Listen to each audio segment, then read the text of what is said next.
Hello my dear students, मैं उमेश शर्मा, आपका अपना उमेश सर आपका स्वागत करता हूं नीट विजन के इस बेहतरीन डिजिटल प्लेटफॉर्म पे, जहां पे हम आपके सभी कॉन्सेप्ट्स को बेसिक से लेकर एडवांस फॉर्म तक क्लियर करते हुए आगे बढ़ेंगे। तो रटना बिल्कुल जरूरी है ही नहीं, केवल और केवल कॉन्सेप्ट बिल्डिंग पे ध्यान देना है और कॉन्सेप्ट क्लियरेंस पे ध्यान देना है। ठीक है, तो आज के इस वीडियो में हम आपके लिए लेके आए एक मोस्ट इंपॉर्टेंट टॉपिक नीट के पॉइंट ऑफ व्यू से, ovarian cycle and hormonal regulation. ठीक है, क्यों इंपॉर्टेंट? क्योंकि रेगुलर नीट में क्वेश्चंस पूछे जाते हैं, अच्छे क्वेश्चंस क्वेरी होते हैं, यहां से बढ़िया स्टेटमेंट व्यू पे क्वेश्चन बनते हैं, की पॉइंट्स पे क्वेश्चंस बनाता है, तो अच्छे अच्छे क्वेश्चंस फ्रेम होते हैं और हर साल क्वेश्चन यहां पे अप्रोच किए जाते हैं। ठीक है, लेकिन कंफ्यूजिंग बड़ा है हार्मोन्स वगैरह को लेके, क्योंकि इसमें सारी जो साइकिल्स चलती हैं, हर एक जो फॉलिकल लेवल पे चल रहा है सिस्टम, वो ही क्या होता है, उसी पे हार्मोनों का इफेक्ट आता है। तो वो हार्मोन्स सब एक साथ अपना अपना इफेक्ट दिखाते हैं, साथ साथ चलते हैं, तो कंफ्यूजन होता है कौन सा हार्मोन कब पुट करना है क्वेश्चन में। ठीक है, तो वही कंफ्यूजन को हम आज क्लियर करेंगे इस वीडियो में। ठीक है, तो आइए देखते हैं एक टॉपिक आज का। सबसे पहले एक छोटा सा व्यू देते हैं। आपने को पता है अपन फीमेल रिप्रोडक्टिव सिस्टम में ओवेरियन साइकिल की बात कर रहे हैं। ठीक है, प्राइमरी सेक्स ऑर्गन है ओवेरी, सारे जो आपके फॉर्मेशन है उनके पर्टिकुलर जो जैसे कि फॉलिकुलर स्टेजेस चल रही है या फिर जो भी आपके ओवम का फॉर्मेशन, ये प्राइमरी सेक्स ऑर्गन का काम है। जैसे मेल रिप्रोडक्टिव सिस्टम में यही काम स्पर्म को फॉर्मेशन का, वो भी प्राइमरी सेक्स ऑर्गन टेस्टिस करेगा वहां पे। ठीक है, और यही यहाँ पे प्राइमरी सेक्स ऑर्गन ओवेरी का काम है। तो अपन उसी ओवेरियन फॉलिकल्स के साइकिल को दिखाएंगे। ठीक है, कैसे वो जनरेट होती हैं, कैसे मैच्योर हो रही हैं, कौन सा हार्मोन काम कर रहा है, वो सब मिक्सचर को बताएंगे। तो ये कॉम्प्लेक्स टॉपिक है, ध्यान रखिएगा, बहुत ध्यान से देखिएगा, तभी आपको ये इजीली समझ में आएगा। ठीक है, तो आइए हम सबसे पहले हमने एक डायग्राम दिखाया यहाँ पे एनसीईआरटी का। ठीक है, एनसीईआरटी का एक डायग्राम अपन ने यहाँ पे लेके आए। देखो पहला सिस्टम, यहाँ पे केवल मैं स्टेजेस क्लियर कर रहा हूँ, हम पढ़ेंगे अपने डायग्राम में ही, इसमें नहीं। ठीक है, केवल और केवल हम यहाँ पे कुछ स्टेजेस क्लियर कर रहे हैं। आइए, तो पहली बात तो एक ही डायग्राम, कोई भी आप पर्टिकुलर ऑर्गन ले लो जिसमें हम ओवेरियन, वो स्ट्रोमा में अंदर का जो पार्ट है उसको स्ट्रोमा बोल दे रहे हैं, और उसके बाद क्या होता है, एक पर्टिकुलर बाहर की तरफ वाला पार्ट जो डेंस होता है थोड़ा, उसको कॉर्टेक्स, और इंटरनल पार्ट जो होता है जहां पे ब्लड वेसल्स वगैरह रहती हैं, तो वो रेडिश दिखाई देता है, वो इनर लाइट मेड्यूला कहलाता है। ठीक है, तो हर एक पार्ट ऐसे ही, ये पूरा पार्ट स्ट्रोमा का है। ठीक है, अब पर्टिकुलर देखो, ये ब्लड वेसल ये मेडुला वाले पार्ट में चली गई, और ओवेरी की जो फॉलिकुलर स्टेजेस हैं वो क्या चल रही हैं, इसमें कॉर्टेक्स वाले रीजन में, डेंस रीजन में। ठीक है, अब देखो सबसे पहले ये छोटी छोटी फॉलिकल्स जो स्टार्टिंग में से बनी हुई है, ये क्या है, प्राइमोडियल ओवेरियन फॉलिकल। ठीक है, प्राइमोडियल ओवेरियन फॉलिकल है। नेक्स्ट वाला देखो, ये और डेवलप हुई, इसने क्या बनाया, प्राइमरी फॉलिकल बनाया। ठीक है, उसके बाद इसमें अब यही जब आगे चेंजेस चल रहे हैं, तो इस वाले पॉइंट को देखो, इसमें देखो कैविटी डेवलप हो रही है, येलो कलर से कैविटी दिखाना स्टार्ट कर दी, कैविटी, एक अलग कैविटी बन रही है। ठीक है, ये वाली फॉलिकल हो गई सेकेंडरी फॉलिकल, सेकेंडरी फॉलिकल। ठीक है, और ये वाला फॉलिकल, ये tertiary follicle showing antrum, NCERT ने बोला टर्शरी फॉलिकल शोइंग एंट्रम, ये पूरी टर्शरी फॉलिकल है, हाईली मैच्योर्ड। ठीक है, एंट्रम इसमें पूरी तरह डेवलप हो गई है, कैविटी बन गई है, दैट इज कॉल्ड एंट्रम। फिर क्या हुआ, एक टाइम ऐसा है जब ये कंप्लीटली मैच्योर्ड दिखा रहे हैं इसको, कंप्लीटली मैच्योर्ड फॉलिकल, या इसी को बोलेंगे ग्राफियन फॉलिकल। ठीक है, तो ग्राफियन फॉलिकल की बात हो रही है यहाँ पे। अब ये ग्राफियन फॉलिकल मैच्योर हो चुकी है, अब ये क्या करेगी, ओवम को यहाँ से ओव्यूलेट कर देगी। ठीक है, अब इसी को, यही जो रेमिनेंट फॉलिकल्स बची हुई है, जो बची हुई फॉलिकल है, इन वाली की बात कर रहा हूं बेटा मैं, ये वाली बात। ठीक है, अब ये रेमिनेंट जो फॉलिकल है क्या करेंगे, और डेवलप होंगी, और येलो कलर बॉडी बना रही है, that is called corpus luteum. ठीक है, और इसके बाद ये एक टाइम ऐसा आएगा जब ये कॉर्पस ल्यूटियम भी नहीं रहेगी, ये भी डिस्ट्रॉय हो जाएगी, that is called dead corpus luteum है, तो इसको बोलते हैं कॉर्पस एल्बिकेंस। अब इसकी कहानी बहुत फेजेस में बता रहे हैं अपन। ठीक है ना, अपना तरीका इसमें बड़ा अलग होगा, मैंने केवल ये स्टेजेस के नाम थोड़े बहुत आइडिया दिए हैं यहाँ पे। ठीक है, क्योंकि एनसीईआरटी के डायग्राम को आपको डायरेक्ट पूछ के एबीसीडी पे पॉइंट आउट करवा सकता है, इसलिए देखना जरूरी है एनसीईआरटी को। अब अपन चलते हैं आगे, इसी में अगला डायग्राम, एक बढ़िया सा डायग्राम हम निकालते हैं। लेकिन एक्चुअल में क्या है, ये डायग्राम देखो, इस डायग्राम में भी एक प्रॉब्लम, इनमें सारी स्टेजेस नहीं है, प्राइमोर्डियल ओवेरियन फॉलिकल से स्टार्ट हुआ है। अभी प्राइमोर्डियल फॉलिकल आई कहां से ये पता होना जरूरी है, बेसिक कॉन्सेप्ट पता होना जरूरी है, स्टार्ट कहां से हुई है स्टेजेस। तो ये वाली हो गई जो अभी पिछले वाले डायग्राम में बता के आए थे अपन। देखो पिछले वाले डायग्राम में क्या बताए थे, प्राइमोर्डियल फॉलिकल सबसे पहले आई, ठीक है। उसके बाद क्या हुआ, अगली फॉलिकल कौन बनी, डेवलपमेंट हुआ, ये प्राइमरी फॉलिकल में चली गई, थीकल सेल भी डेवलप हो गया, आगे बताएंगे क्या काम है सबके। ये एंट्रम बनना स्टार्ट हो गया है, इसका मतलब ये वाली कौन सी फॉलिकल आ गई, सेकेंडरी फॉलिकल की बात कर रहे हैं।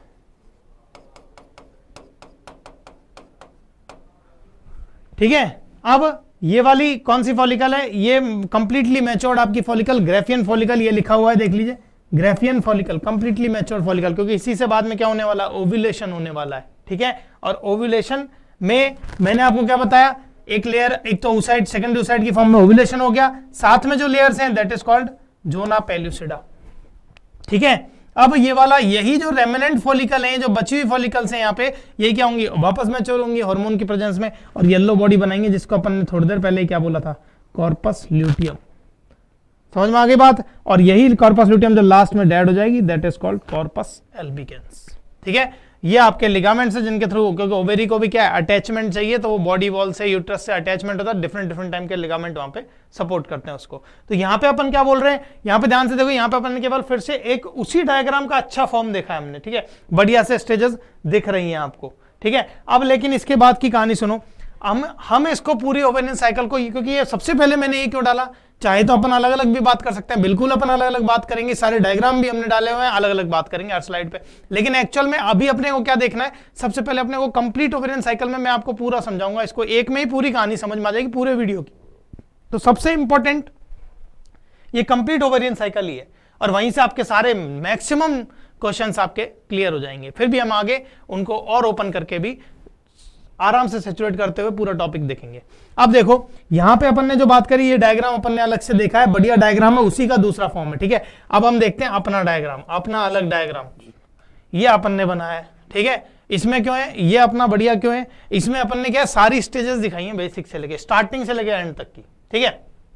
तो सबसे पहले बात सुनो, बात करते हैं इसके अंदर, इंपॉर्टेंट है, ध्यान से देखना, इसी में मैं सारा टॉपिक का जो बेस है, वो जो मेन कहानी है, वो इसी में समझाऊंगा मैक्सिमम, ठीक है। तो ध्यान से देखो, ये वाला जो फंडा है, सबसे पहले तो ये बाहर की लेयर्स जो दिखाई है, एक्चुअल में क्या है, बाहर की सबसे बाहर अपने मीजोथेलियम रहेगी, जिससे वो क्या पैराइटल आपकी विसरल पेरिटोनियम, जिससे क्या होगा, इंटरनल ऑर्गन से अटैच रहेंगे, इंटरनल ऑर्गन्स बॉडी वॉल से अटैच रहेंगे। ये एक पर्टिकुलर फंडा है, इंटरनल ऑर्गन्स के जस्ट ऊपर जो मीजोथेलियम है दैट इज कॉल्ड पैराइटल, वो विसरल पेरिटोनियम, ठीक है। तो ये वाला फंडा विसरल पेरिटोनियम का हो गया। अब एक मुद्दे की बात सुनो, यहां मैं हिस्टोलॉजी की बात नहीं कर रहा अभी, क्योंकि अपन केवल अपन प्रॉपर टॉपिक में चलेंगे तभी बात करेंगे। यहां मुद्दे की बात कर रहे हैं अपन, और मेनली ओवेरियन साइकिल की बात कर रहे हैं। तो वो सबसे पहले जरूरत पता होना जरूरी है कि डेवलप कहां से हो रही है। तो ये बीच में एक रेड कलर की मैंने लेयर दिखाई है, ठीक है, ये क्या है, जर्मिनल एपिथेलियम, जर्मिनल एपिथेलियम, ठीक है। जर्मिनल एपिथेलियम नाम से पता चल रहा है, जर्मिनल एपिथेलियम, ठीक है, प्रोड्यूस करने वाली एपिथेलियम, ठीक है। तो ये ओवम का फॉर्मेशन आपकी ये पर्टिकुलर लेयर करवाएगी। बाहर आपकी वही विसरल पेरिटोनियम है, अंदर बीच में जो मैंने लेयर दिखाई है वो क्या है, जर्मिनल एपिथेलियम है, ठीक है। सिंपल क्यूबोइडल टाइप की एपिथेलियम है, लेकिन यहाँ पे प्रोड्यूस करती है स्पर्म को, वो ओवम को, और आगे मेल रिप्रोडक्टिव सिस्टम में भी वहां भी ऐसे ही सिंपल क्यूबोइडल एपिथेलियम होती है जो कि स्पर्म को प्रोड्यूस करती है।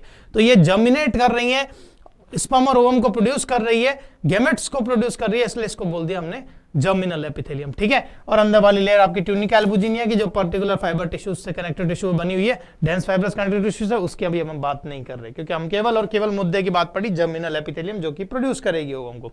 अब होता क्या है, कहानी सुनो। सबसे पहले जब बेबी बर्थ के टाइम की बात करें अपन, स्टार्टिंग में बिफोर बर्थ, ठीक है, जब फीमेल बेबी कहाँ है, यूट्रस में इंप्लांट है मदर के, तो तब की बात कर रहे हैं अपन। तब क्या होता है, सबसे पहला जो चेंजेस होता है जर्मिनल एपिथेलियम में, क्या होता है, डिवीजन होने लगते हैं, ठीक है, डिवीजन होते हैं, और माइटोसिस के थ्रू एक small group of cells develop होती हैं, दैट इज कॉल्ड ऊगोनिया और egg mother cell, egg mother cell, ठीक है। ये सबसे पहले जो माइटोसिस से डिवाइड हुई सेल्स, उन्होंने एक सेल्स का गुच्छा बनाया, दैट इज कॉल्ड ऊगोनिया और एग मदर सेल। इसमें कुछ नहीं है, केवल और केवल ऊगोनिया एक छोटा सा ऊसाइड डेवलप है अपना, उसके बाहर क्या है, फॉलिकुलर सेल्स हैं जो उसको न्यूट्रिशन प्रोवाइड कर रही है। आगे बात करेंगे। अब इनमें सबसे पहले देखो चेंजेस कैसे कैसे हो रहे हैं, स्टार्टिंग से देखो। पहले बात क्या हुआ, पहले सेल्स का ग्रुप बना, फॉर्म हुआ। अब ये क्या करेंगे, यही सेल्स के ग्रुप और माइटोसिस डिवीजन करेंगे और एक कॉर्ड लाइक स्ट्रक्चर बनाएंगे। देखो ये लटकने लग गई, कॉर्ड लाइक स्ट्रक्चर बनाएंगे, that is called cord of Pfluger. Cord of Pfluger नाम बिल्कुल कॉर्ड पे बेस्ड ही है, कॉर्ड लाइक स्ट्रक्चर बनाई है उन्होंने, इसलिए इसको नाम दे दिया कॉर्ड ऑफ फ्लगर। अब यही सेल माइटोसिस से और डिवाइड होंगी और एक नेटवर्क फॉर्म करेंगी, पूरा फ्लैट सेल्स का नेस्ट टाइप नेटवर्क लगेगा पूरा, that is called egg nest. Egg nest, ठीक है। अब जब इसका वेट ज्यादा हो जाएगा, ये टूट के कहां चली जाएगी, कॉर्टेक्स में चल जाएगी। और कॉर्टेक्स जो है, इसमें ये छोटी छोटी सारी हमने दिखाई है, इस स्टेज को बोलेंगे आपकी प्राइमोर्डियल ओवेरियन फॉलिकल। अब सुनो, वो पिछले जो 2 डायग्राम देखे थे, जो एनसीईआरटी वाला देखा था और उसके बाद का देखा था, उसमें प्राइमोर्डियल ओवेरियन फॉलिकल डायरेक्ट दिखा रखी थी, ठीक है। अब हमें क्या करना है, अब हमने उसका दिखाया वो प्राइमोर्डियल ओवेरियन फॉलिकल भी कैसे आई, वो बिफोर बर्थ का टाइम पीरियड है जब ये काम चल रहे हैं इसमें, ठीक है। अब मैंने कॉर्टेक्स और देखो, पहली बात तो एक और छोटी सी बात बताता हूं, ये जो खुला हुआ, अभी थोड़ी देर पहले मैं बात करके आया, अंदर वाला जो पार्ट है वो क्या है, खुला हुआ पार्ट स्ट्रोमा। और stroma is divided into 2 parts.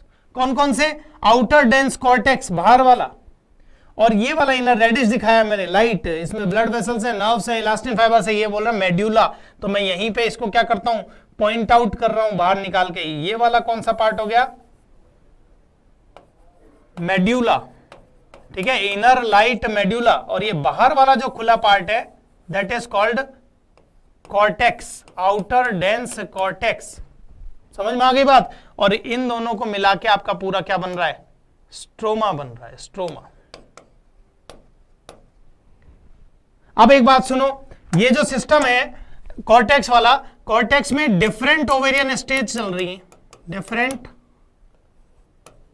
Ovarian follicular stages में डायरेक्ट लिख रहा हूं यहां पे, ठीक है, क्योंकि अपन को बहुत सारा समझाना है इसी के अंदर, इसलिए ध्यान से देखो।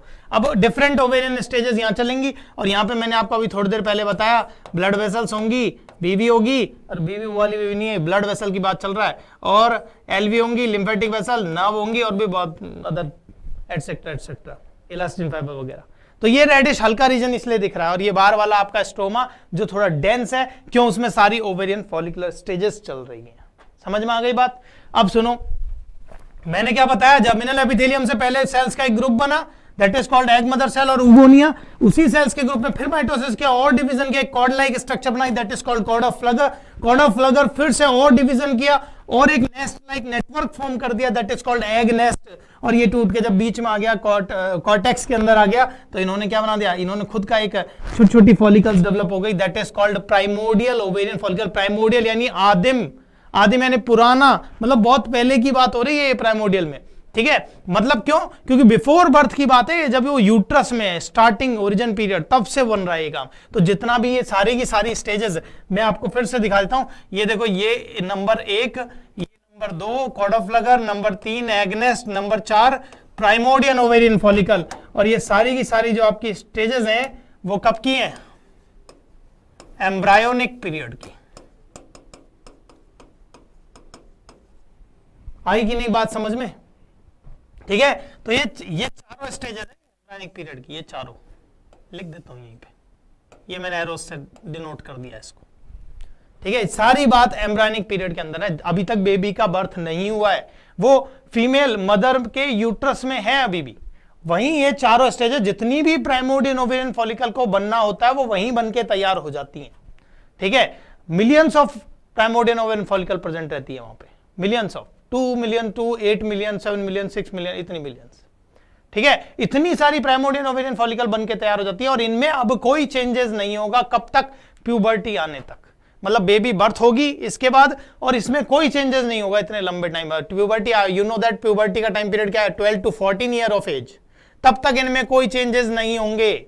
और 12 to 14 ईयर एज तक जब कोई चेंजेस ही नहीं होगा, तो इतना लंबा टाइम पीरियड क्या मिलियन ऑफ फेल्यूर, मतलब उनको न्यूट्रिशन भी चाहिए। मैंने आपको क्या बताया था, एक oocyte है इसके अंदर और उसमें उसके चारों तरफ क्या, उगोनिया के चारों तरफ फॉलिकुलर सेल्स हैं जो उसको न्यूट्रिशन प्रोवाइड करा रही है ताकि वो आराम से सर्वाइव कर पाए। लेकिन इस सब के मामले में ऐसा पॉसिबल नहीं है इतनी सारियों को लेके, तो आधी से ज्यादा मैक्सिमम इनमें से खत्म हो लेती हैं, ठीक है। जिनको न्यूट्रिशन नहीं मिल रहा है या कोई और ग्रोथ फैक्टर रुक गए वो सब निपट जाती हैं वहां पे, ठीक है। उन पर्टिकुलर जो फॉर्म है, उन पर्टिकुलर जो छोटी छोटी जो बन चुकी है, डिस्ट्रॉय हो चुकी है, उनको ये मैंने यहां दिखा रखा है, ये देखो, इनको बोला जाता है एट्रेटिक फॉलिकल, ठीक है, that is called atretic follicle. और इन्हीं की मैकेनिज्म, ये मरने की इनकी जो मैकेनिज्म है that is called follicular atresia. ध्यान से देखना इस डायग्राम को, बहुत सारी कहानी अपन इसी में पढ़ेंगे, हर हार्मोन की हर चीज की कहानी, ज्यादातर कहानी अपन इसी में डिनोट करेंगे। अब देखो ये प्राइमोर्डियल ओवेरियन फॉलिकल जो है, ये मैंने क्या बताया, मिलियंस ऑफ बन के तैयार हो गई, लेकिन इतना लंबा टाइम पीरियड, 12 से 14 साल का प्यूबर्टी की एज तक का टाइम पीरियड, बहुत लंबा टाइम पीरियड है, उसमें न्यूट्रिशन प्रोवाइड नहीं हो पा रहा है, ग्रोथ फैक्टर्स सबों को नहीं मिल पा रहे हैं, तो जो मर चुकी हैं काफी सारी इनमें से डिस्ट्रॉय हो जाएंगी। केवल 60 से 80 हजार primordial ovarian follicle, 60 to 80,000 primordial ovarian follicle कहां रह जाएंगी, फीमेल में अवेलेबल रहेंगी बस ओवेरी के अंदर, बाकी सब निपट चुकी है। वो सब क्या बोल दिया हमने, एट्रेटिक फॉलिकल, फॉलिकुलर एट्रेसिया। अब होता क्या है क्या होगा, पहले प्यूबर्टी का टाइम आया, ठीक है, मैं यहां लिख देता हूं भैया, प्यूबर्टी लिख दिया, रिप्रोडक्टिव एज बोल लीजिए, ठीक है। प्यूबर्टी के टाइम पे क्या होगा, सबसे पहले हाइपोथैलेमस से, ठीक है, आपके क्या मिलेंगे, क्या निकलेंगे, जीएनआरएच सीक्रेट होंगे। जीएनआरएच सीक्रेट होगा तो क्या होगा, जीएनआरएच है कौन कौन से, जीएनआरएच है कौन कौन से, एक तो एफएसएचआरएफ एंड एलएचआरएफ, ये सीक्रेट होना स्टार्ट हो गया। प्यूबर्टी के एज में सबसे पहले हार्मोनल इफेक्ट आएगा और जीएनआरएच क्या करेंगे, ये काम करेंगे एंटीरियर पिट्यूटरी पे, और एंटीरियर पिट्यूटरी पे जब इनका काम होगा तो एंटीरियर पिट्यूटरी क्या रिलीज करेगी, एफएसएच और एलएच को, वो तो रिलीजिंग फैक्टर थे, ये क्या है, हार्मोन, फॉलिकल स्टिमुलेटिंग हार्मोन। लेकिन यहां पे कॉन्सेप्ट का ध्यान रखना भैया, दोनों रिलीज हो रहे हैं, लेकिन अभी आपको क्या चाहिए, अभी आपको क्या चाहिए, तो क्या आपको क्या करना है, फॉलिकल्स को, प्राइमोर्डियल ओवेरियन फॉलिकल को मैच्योर करवाना है, और मैच्योर करवाने के लिए क्या चाहिए, फॉलिकल स्टिमुलेटिंग हार्मोन, जो इनको स्टिमुलेट कर सके मैच्योर होने के लिए। समझ में आई बात। अब ये क्या होगा, यहां पे दोनों रहेंगे, लेकिन काम मेनली कौन करेगा, एफएसएच। तो under influence of FSH primordial ovarian follicle क्या करेगी, मैच्योर होना स्टार्ट करेगी, ठीक है। ये प्राइमोर्डियल ओवेरियन फॉलिकल मैच्योर होना स्टार्ट करेगी, इसलिए मैं यहां लिख देता हूं मैच्योरिंग ओवेरियन फॉलिकल।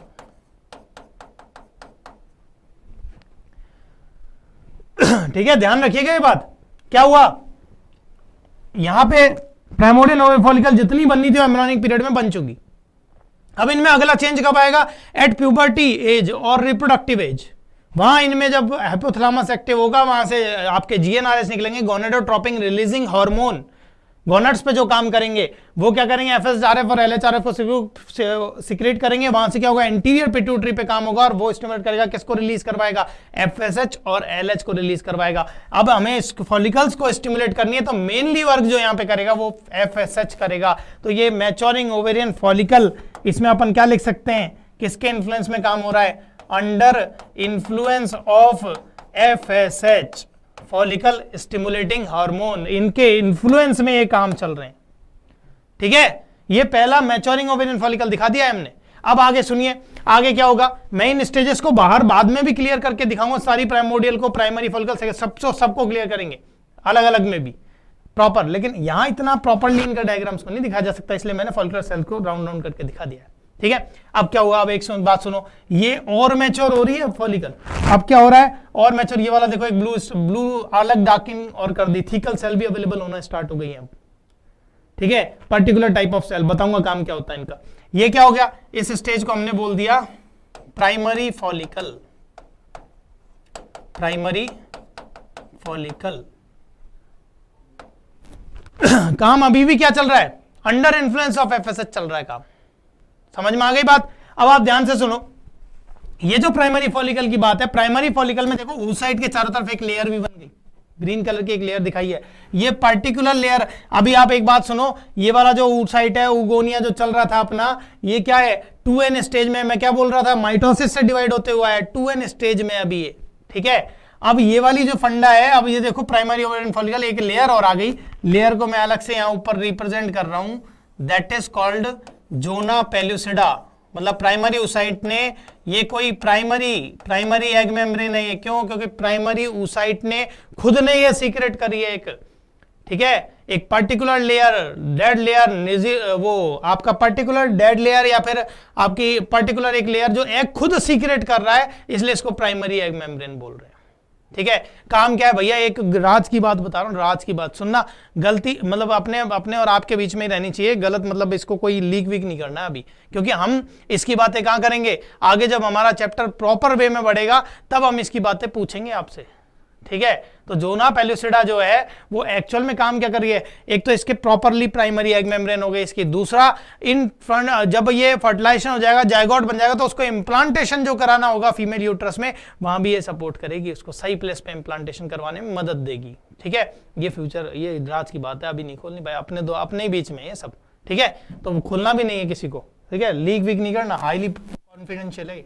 अब सुने, ये प्राइमरी oocyte वाला, ये प्राइमरी फॉलिकल वाली फंडा है, प्राइमरी फॉलिकल में ही ये रिलीज हो चुकी है, जोना पेल्यूसिडा वो फॉर्म कर देती है oocyte के चारों तरफ, ठीक है। लेकिन आपकी एनसीईआरटी में इस पॉइंट को क्लियर नहीं किया गया है, उन्होंने इसको ये बोला है सेकेंडरी फॉलिकल क्या करती है, फॉर्म करती है आपकी जोना पेल्यूसिडा लेयर को, ठीक है, जो कि गलत है, प्राइमरी फॉलिकल ही उसको वो फॉर्म करेगी, ठीक है। लेकिन अकॉर्डिंग टू एनसीईआरटी, आप तो जानते हो नीट में तो एक हुआ बना हुआ है, एक एनसीईआरटी पूरी मतलब एनटीए पूछेगा या सीबीएसई जब क्वेश्चन फ्रेम करेगी तो नीट को, वो एनसीईआरटी को प्रेफरेंस मिलती है, तो वहां अकॉर्डिंग टू एनटीए आप आंसर कर देंगे जैसा भी होगा, ठीक है ना। लेकिन सही बात जो है वो आपको हमने बता दी है। अब आगे सुनो, आगे क्या हुआ, ये प्राइमरी फॉलिकल है, अंडर इन्फ्लुएंस ऑफ अभी भी क्या चल रहा है, एफएसएच, ठीक है, एफएसएच, अंडर एफएसएच काम चल रहा है, अभी ऊपर ही बताया। लेकिन अब क्या हो रहा है, मैंने आपको बताया एक और लेयर आ गई, थीकल सेल्स की लेयर। एक्चुअल में थीका सेल्स जो होती हैं उनमें दो तरह की सेल्स बनती है, एक तो थीका एक्सटर्ना बाहर वाली और एक थीका इंटरना अंदर वाली। अब एक्सटर्ना जो है उसका काम केवल और केवल एक कैप्सूल को सीक्रेट करना है, कोलेजन फाइबर की फ्रेमिंग देनी है, बाहर की तरफ एक लेयर, ठीक है। लेकिन जो अंदर की तरफ वाली है इंटरना, उसका काम है पर्टिकुलर ईस्ट्रोजन हार्मोन को सीक्रेट करना, जो कि एक सेकेंडरी सेक्स हार्मोन है फीमेल के लिए, सेकेंडरी सेक्स कैरेक्टर को कंट्रोल करता है, सॉरी सेकेंडरी सेक्स कैरेक्टर को वो कंट्रोल करता है, वो हार्मोन है। अब आप ध्यान से देखो, इसमें मैं एक चीज दिखा रहा हूं, ये प्राइमरी फॉलिकल के बाद अब थिकल सेल आने लग गई, लेकिन मैं अगले में बता देता हूं इसको। अगला वाला ये अगली वाली स्टेजेस देखो, पहले अगली वाली स्टेज में एक पर्टिकुलर छोटी सी, देखो मैंने पिंक कलर से एक कैविटी दिखाना स्टार्ट की है, क्योंकि मैंने अभी पीछे डायग्राम्स में बताया था एक कैविटी आना स्टार्ट हो गई है, एक कैविटी का बनना शुरू हो गया, अपीयर होना शुरू हो गया उस कैविटी का, और वही कैविटी एंट्रल कैविटी कहलाती है। इसलिए इसको अब अपन ने नाम चेंज कर दिया, क्या, सेकेंडरी फॉलिकल, क्योंकि अभी और डेवलप हो गई, इसके अंदर कैविटी आने लग गई, कैविटी का डेवलपमेंट चालू हो गया इसके अंदर। और क्या हुआ, एक तो कैविटी का डेवलपमेंट चालू हो गया इसके अंदर, दूसरा थीकल सेल भी प्रॉपर्ली अपनी लेयर बना चुकी है, थीका फॉलिकुलाई ने अपनी लेयर बना ली, थीका एक्सटर्ना, थीका इंटरना। और आपको मैंने अभी बताया थीका इंटरना क्या करती है, ईस्ट्रोजन का सीक्रेशन करती है। तो इसलिए मैं एक लाइन लिख देता हूं यहां पे, अलग से मेरा मन कर रहा है कि अपन ऐसे लिख देते हैं, maturing ovarian follicle, maturing ovarian follicle secretes estrogen hormone. अब मैंने क्यों लिखा, मैच्योरिंग ओवेरियन फॉलिकल, जो मैच्योर हो रही है ओवेरियन फॉलिकल वो ईस्ट्रोजन हार्मोन का सीक्रेशन करती है। क्यों करती है, उसका रीजन है क्योंकि उसमें थीका सेल्स आ चुकी हैं, थीका एक्सटर्ना, थीका इंटरना, दो सेल्स हैं। इंटरना वाली क्या करती है, ईस्ट्रोजन का सीक्रेशन करने के लिए जिम्मेदार है, ठीक है, वो सीक्रेट करवाती है ईस्ट्रोजन को, इसलिए हमने लिख दिया maturing ovarian follicle secrete estrogen. आगे इसको लिख के प्रॉपर्ली क्लियर कर देंगे, अभी तो हमने कम जगह तो उसी हिसाब से एडजस्ट किया इसको, ठीक है। अब सुनिए बात को, सेकेंडरी फॉलिकल में एंट्रल कैविटी का बनना अपीयर होना स्टार्ट हो गया है। दूसरी बात, यहां पे ईस्ट्रोजन आ गया है, और ईस्ट्रोजन क्या करेगा, एक्चुअल में ये ईस्ट्रोजन स्टिमुलेट करेगा किसको, एलएच को, एलएच हार्मोन को, क्योंकि अब तक का जो बोझा ढोया है वो एफएसएच ने ढोया, अंडर इन्फ्लुएंस ऑफ एफएसएच काम चले हैं अभी। लेकिन अब एफएसएच क्या करेगा, एफएसएच जो उससे जो मैच्योर हो रही थी फॉलिकल वो स्टिमुलेट हो चुकी है, अब एफएसएच वो आगे मैच्योरिंग चल रही है, मैच्योरिंग जो फॉलिकल है उसमें थीकल सेल आई, उसने क्या करवाया, ईस्ट्रोजन सीक्रेट किया, और ईस्ट्रोजन क्या करेगा आपके हाइपोथैलेमस में क्या करेगा, पॉजिटिव फीडबैक भेजेगा, और एलएच एफएसएच के क्या कर देगा, लेवल को और इंक्रीज करवा देगा। एलएच का जो लेवल है अब आगे का काम कौन संभाल लेगा, एफएसएच का लेवल से ज्यादा अब एलएच बढ़ने लगेगा धीरे धीरे, और एलएच का लेवल बढ़ रहा है तो अब आगे अंडर इन्फ्लुएंस क्या है, जो मेजर हार्मोन है वो अंडर इन्फ्लुएंस में काम कर रहा है, अब आगे का बोझ वो उठाएगा। तो अब तक जो कहानी अपन बोल रहे थे under influence of LH, under influence of LH, और आप क्या बोलेंगे अंडर इन्फ्लुएंस ऑफ एफएसएच, ये आपको यहाँ पे पॉइंट आउट करके दिखा दिया, अंडर इन्फ्लुएंस ऑफ एफएसएच, मतलब इससे आगे के काम जो होंगे चलेंगे दोनों ही, लेकिन अंडर इन्फ्लुएंस ऑफ अभी तक एफएसएच हो रहा था, लेकिन अब क्या होगा, अंडर इन्फ्लुएंस ऑफ एलएच के काम होगा। एलएच इज ल्यूटिनाइजिंग हार्मोन, अब आगे ये आगे अपना काम बढ़ाएगा क्योंकि एलएच का लेवल अब बढ़ेगा और एलएच ही जिम्मेदार है आपके ओव्यूलेशन के लिए। समझ में आ गई बात? अभी ध्यान से सुनो, सेकेंडरी फॉलिकल ने क्या किया, ईस्ट्रोजन मैच्योरिंग, मैंने यहां डाल दिया maturing ovarian follicle secretes estrogen, ये सेकेंडरी ईस्ट्रोजन को दिखा दिया सेकेंडरी फॉलिकल को, आगे इन स्टेजेस को और क्लियर कर देंगे। इन्होंने क्या किया, एलएच अपने जो स्टिमुलेशन बढ़ाया है तो एलएच का काम, अब एलएच को स्टिमुलेट कर दिया यहाँ पे, और अब आगे काम एलएच संभालेगा। तो इसीलिए अगली फॉलिकल देखो, यहाँ पे कैविटी जो इतनी सी स्टार्ट हुई थी अपीयर होना, वो अब पूरी तरीके से क्या हो गई है, फॉर्म हो गई है। मैं यहाँ पे दिखा देता हूं ये क्या हो रहा है, पूरे तरीके से फॉर्मेशन स्टार्ट हो गया, ये देखो पूरे टाइम पीरियड में पूरे में आ गई, ठीक है। और एक साइड में क्या हो गया, एक साइड में इसने पुश कर दिया किसको, अपने ये पर्टिकुलर जो प्राइमरी ओसाइट है उसकी लेयर जोना पेलिसुडा फॉलिकुलर सेल से एक पर्टिकुलर एक तरफ शिफ्ट कर दिया, बीच में क्या आ गई है, कैविटी आ गई है, ठीक है, that is called enteral cavity, अभी थोड़ी देर पहले बताया। और इसी में क्या है, अब इसी में इसको हमने नाम, ये और डेवलप हो गई इसलिए इसका नाम कर देते हैं टर्शियरी फॉलिकल। आगे मैं डायग्राम दिखा रहा हूं इन सब के, और उसमें सारी की स्टेजेस प्रॉपर्ली आपको डायग्राम दिखेगा, क्लियरेंस भी दिखेगा इनमें। अब यहाँ जगह कम है इसलिए उसी हिसाब से इन डायग्राम को सेट किया है ताकि अपन, लेकिन अपना उद्देश्य यहाँ पे यही है कि सारी स्टेजेस को यहीं पे पढ़ ले एक बार में, ठीक है। अब आप ध्यान से सुनो, टर्शियरी फॉलिकल जो है वो भी किसके इन्फ्लुएंस में चल रही है, एलएच के इन्फ्लुएंस में, ठीक है। अब एलएच के इन्फ्लुएंस में, अंडर इन्फ्लुएंस ऑफ एलएच क्या हो रहा है, इसका काम बढ़ रहा है, ये मैच्योर हो रही है, और ये एक टाइम पे पूरी टर्शियरी फॉलिकल, लेकिन ये एक टाइम पे क्या होगा, मैच्योर फॉलिकल या टर्शियरी फॉलिकल, या आप इसको ग्रेफियन फॉलिकल के नाम से भी जानते हैं। अभी थोड़ी देर पहले पीछे दिखाया था ग्रेफियन फॉलिकल, ठीक है, मैच्योर्ड ओवेरियन फॉलिकल बोल लो, ठीक है। इसने क्या हुआ, पर्टिकुलर एलएच के इन्फ्लुएंस में ये पूरी तरीके से अब मैच्योर हो चुकी है, और मैच्योर हो चुकी है तो एलएच का लेवल लगातार बढ़ रहा है भैया ब्लड में, और एलएच का लेवल जैसे जैसे बढ़ा, एक टाइम ऐसा आएगा इस मेंस्ट्रुअल साइकिल के, ये तो स्टार्टिंग हुई थी, यहां से तो स्टार्टिंग चल रही थी, ये 13-14 डे की बात हो गई, एक टाइम ऐसा आएगा जब ये पीक पे चला जाएगा, एलएच का लेवल ब्लड में सबसे ज्यादा होगा, ठीक है। तो उसी को बोलेंगे एलएच सर्ज, जो आपकी एनसीईआरटी बोलती है एलएच सर्ज या एलएच का पीक। उस टाइम पे क्या होगा, एलएच के इन्फ्लुएंस में, यहां मैं लिख देता हूं, on 14th day of menstrual cycle, on 14th day of menstrual cycle क्या होगा, ओव्यूलेशन होगा। ओव्यूलेशन किसकी वजह से, एलएच की वजह से, क्योंकि एलएच का लेवल बहुत हाई है उस टाइम, ठीक है। तो वो दैट इज कॉल्ड, ये जो एलएच की पीक है इसी को आपकी एनसीईआरटी बोलती है एलएच सर्ज, इस पीक का नाम। इस एलएच सर्ज की वजह से क्या हुआ, मेंस्ट्रुअल साइकिल के 14th डे पे ओव्यूलेशन हो गया, और ओव्यूलेशन में क्या निकला बाहर, आपका एग निकला। लेकिन एक और कहानी सुनो, अभी तक क्या चल रहा था, माइटोसिस से कहानी चल रही थी, 2n प्राइमरी उगोनिया, आपका उगोनिया 2n वाला बाहर निकल रहा था, लेकिन अब क्या होगा, अब यहाँ पे प्राइमरी oocyte तो है, ये प्राइमरी oocyte तो आपका 2n ही है, लेकिन जस्ट बिफोर ओव्यूलेशन, इस ओव्यूलेशन से जस्ट पहले इसमें क्या होगा, मियोसिस होगा। मियोसिस जो अपन गैमेटोजेनेसिस में डिस्कस करेंगे, यहाँ पे मियोसिस होगा, मियोसिस फर्स्ट, और मियोसिस फर्स्ट जैसे ही होगा तो ये क्या होगा, तुरंत इसमें डिवीजन होगा। मियोसिस में आप जानते हो रिडक्शनल डिवीजन होता है, लेकिन ये वाला सिस्टम जो है 2n से तो वो n बन जाएगा, लेकिन यहाँ पे अनइक्वल डिवीजन देखने को मिलता है। तो एक साइटोप्लाज्म तो एक में ही चला जाता है पूरा, that is called secondary oocyte, वो प्राइमरी था अब ये सेकेंडरी हो गया, ठीक है। और एक छोटी सी पोलर बॉडी फॉर्म कर देगा, पोलर बॉडी बाद में डिस्ट्रॉय हो जाएगी, तो मेन क्या रहेगा अपने पास, सेकेंडरी oocyte, ठीक है। तो आपसे क्वेश्चन पूछा जाता है कि ओव्यूलेशन किस स्टेज में होता है, that is secondary oocyte stage, और यहाँ पे मैं अकॉर्डिंग डिनोट भी कर देता हूं, ये क्या हो गया, सेकेंडरी oocyte, ये सेकेंडरी oocyte, और ये आपकी जोना पेलिसुडा, और कुछ फॉलिकुलर सेल्स लेके वो आगे बढ़ गया, ठीक है। कुछ फॉलिकुलर सेल्स है ग्रेनुलोसा सेल्स आपकी, और बाकी सेकेंडरी oocyte फॉर्म में ओव्यूलेशन हो चुका है। ठीक है, क्यों हुआ, ध्यान से देखिए क्या चेंजेस हुआ। अभी तक प्राइमरी oocyte ही चल रहा था, जस्ट बिफोर ओव्यूलेशन मियोसिस हुआ, क्योंकि अभी तक ये कहानी जो लटकी हुई थी वो यहां तक तो चली गई। अब मियोसिस फर्स्ट होता है इसमें, क्योंकि वो कहानी अभी तक जो रुकी हुई थी वो मियोसिस फर्स्ट में, प्रोफेज फर्स्ट की फेज में रुकी हुई थी। अब वो कहानी आगे बढ़ती है, उसको ग्रोथ फैक्टर्स मिल चुके हैं, फॉलिकल मैच्योर हो चुके हैं, तो उसने अपना फर्स्ट डिवीजन किया मियोसिस फर्स्ट, और उसमें क्या बना दिया, सेकेंडरी oocyte बना दिया। अभी भी ये सेकेंडरी oocyte है, ओवम नहीं बोला है मैंने इसको, क्योंकि ओवम अभी भी नहीं बना है, अब ये प्राइमरी से सेकेंडरी में पहुंचा है, अब बनेगा इसके बाद ओवम, लेकिन वो फर्टिलाइजेशन का केस, अगर फर्टिलाइजेशन हुआ तो बनेगा, अगर फर्टिलाइजेशन ही नहीं हुआ, अगर 14th डे पे वहां से भी स्पर्म आ जाता है और फर्टिलाइजेशन होता है, उस केस में क्या बनेगा, ये ओवम बन जाएगा। जस्ट उससे पहले ये ओवम बन जाएगा, और ओवम और स्पर्म में फ्यूजन से जाइगोट बनेगा।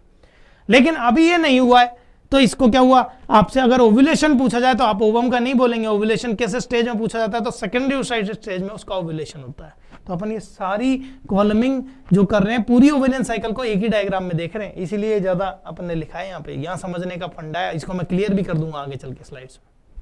अब देखो अब क्या हुआ, ये तो चलो ये तो निकल गया, ठीक है, लेकिन इसमें से कुछ सेल्स देखो, ये वाली, ये कुछ ओवेरियन सेल्स यहां रह गई, दैट इज कॉल्ड रेमनेंट, मैं अंदर लिख देता हूं, रेमनेंट ओवेरियन फॉलिकल।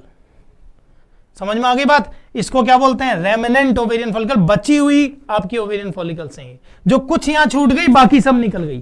ठीक है, तो पर्टिकुलर ये वाला पार्ट जो है नीचे वाला, ये तो बाहर फेंक दिया उसने, और ये ओवेरियन फॉलिकल क्या रह गई, अंदर ही रह गई। ये जो बची हुई ओवेरियन फॉलिकल है, इन पे अभी भी ALH काम करता है लगातार। पहले तो ये टूटी हुई है, अभी आई है, तो यहाँ पे क्या दिखता है, एक पर्टिकुलर ब्लड स्पॉट्स दिखने लग जाते हैं इनमें। ठीक है, थोड़ा पर ब्लड स्पॉट दिखने लगते हैं, रेड रेड स्पॉट दिखने लगते हैं। इस स्टेज को बोलते हैं कॉर्पस हेमोरहेजियम, हेमोरहेजियम। ठीक है, ब्लड स्पॉट्स दिख रहे हैं इसमें, यहां पे मैं लिख देता हूं ब्लड स्पॉट्स। समझ में आई कहानी यहां तक की, अभी आपने ओव्यूलेशन करके बाहर भेज दिया, लेकिन जो रेमिनेंट बची हुई ओवेरियन फॉलिकल है वो क्या हो रही है, फिर से डेवलप हो रही है, यहां पे ब्लड स्पॉट्स नजर आ रहे हैं इसमें। ठीक है, इस स्टेज को हमने बोल दिया कॉर्पस हेमोरहेजियम। अब यही स्टेज क्या हो गया, LH चल रहा है, LH का लेवल अभी भी बढ़ रहा है, LH का लेवल रेगुलर चलता जा रहा है, रेगुलर LH के इन्फ्लुएंस में, अभी तक अंडर इन्फ्लुएंस ऑफ LH काम हो रहा था। ठीक है, मैंने यहां भी लिख दिया LH इंक्रीज, मतलब यहां तक काम हुआ था FSH के इन्फ्लुएंस में, फिर जैसे एस्ट्रोजन आया उसने स्टिमुलेट किया LH को, LH क्या करने लगा, आगे का सारा बोझा अब LH ढो रहा है, अब अंडर इन्फ्लुएंस ऑफ LH काम चल रहा है। अब क्या हुआ, इस ब्लड स्पॉट्स के बाद ये वाला देखो, फिर क्या हुआ, फिर से फ्रेमिंग हुई आपके ओवेरियन पर्टिकुलर स्टेजेस की, और यहाँ पे क्या हुआ, यहाँ पे अब आपको मैंने बताया अब आगे का जो फंडा होगा वो LH लगातार कंट्रोल कर रहा है। LH का नाम क्या है, luteinizing hormone, luteinizing hormone, lutein, इसमें ल्यूटिन पिगमेंट होता है। ठीक है, तो lutein pigment yellow colour pigment होता है, जो LH क्या करने लगता है, इसके अंदर भरने लगता है इन बची हुई ओवेरियन फॉलिकल्स में, रेमनेंट ओवेरियन फॉलिकल्स में, इसलिए मैंने येलो स्पॉट्स करने दिखा दिया। तो ये अब क्या कर रहा है, इस पर्टिकुलर स्टेज को हमने बोला मैच्योरिंग ओवेरियन फॉलिकल। ठीक है, किसके इन्फ्लुएंस में चल रहा है भाई ये काम, LH के इन्फ्लुएंस में। तो अब कहानी क्या हुई, LH के इन्फ्लुएंस में ल्यूटिनाइजिंग हार्मोन ने क्या किया, ल्यूटिन पिगमेंट को और लिपिड्स को भरना इसमें चालू कर दिया, ये येलो कलर में तब्दील होना स्टार्ट हो गई, इसी को हमने बोला मैच्योरिंग कॉर्पस ल्यूटियम। एक second, maturing corpus luteum.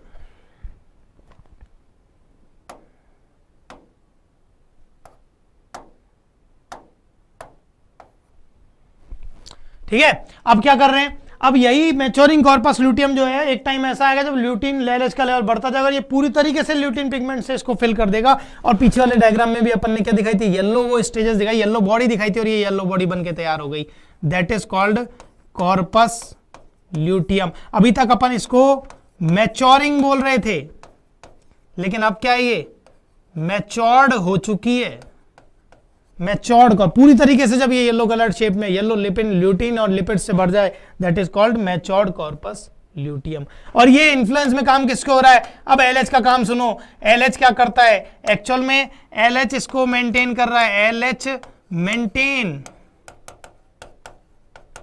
Corpus luteum, LH क्या कर रहा है, कॉर्पस ल्यूटियम को मेंटेन कर रहा है। एंड एक और काम यहीं लिख देता हूं, LH stimulate corpus luteum to secrete progesterone. अब आप एक बात देखो, मैं यहां पे इसको अलग से लिख देता हूं प्रोजेस्टेरॉन को। अब नया हार्मोन आ गया भैया यहां पे, कौन सा,